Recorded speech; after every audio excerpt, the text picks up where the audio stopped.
آپ کو بتائیں کہ لاہور قصور سرکل میں بجلی چوروں اور نادہندگان کے خلاف گرینڈ آپریشن تیز کر دیا گیا ہے۔ کوٹ رادھا کشن میں بجلی چوری کے خلاف بڑی کارروائی، متعدد افراد رنگے ہاتھوں گرفتار کر لیے گئے ہیں۔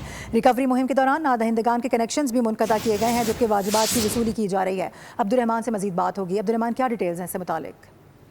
جی بالکل، نیسکو نے قصور سرکل میں بجلی چوروں اور نادہندگان کے خلاف گرینڈ آپریشن تیز کر دیا ہے۔ کوٹ رادھا کشن میں بجلی چوری کے خلاف بڑی کارروائی کرتے ہوئے متعدد افراد کو رنگے ہاتھوں گرفتار کر لیا گیا ہے اور قانونی کارروائی کا بھی آغاز کر دیا گیا ہے۔ پلڑ گاؤں میں بجلی کا میٹر جلانے پر مقدمہ درج کر کے بھی قانونی کارروائی کا آغاز کیا گیا ہے، جبکہ نیسکو کی جانب سے ریکوری مہم کے دوران نادہندگان کے کنیکشن منقطع کیا گیا ہے، واجبات کی وصولی کی جا رہی ہے اور اس حوالے سے ڈیٹیکشن بل بھی جاری کیے جا رہے ہیں۔ بجلی چوری میں ملوث عادی افراد کی سپلائی لائنیں بھی نیسکو حکام کی جانب سے کاٹ دی گئی ہیں اور بجلی چوروں کو موقع پر بھاری جرمانے عائد کر کے ریکوری کے لیے ٹیمیں فیلڈ میں متحرک دکھائی دے رہی ہیں۔ ٹھیک ہے عبدالرحمان، بہت شکریہ آپ کا۔ سبسکرائب کریں اور بیل دبائیں تاکہ کوئی خبر رہ نہ جائے۔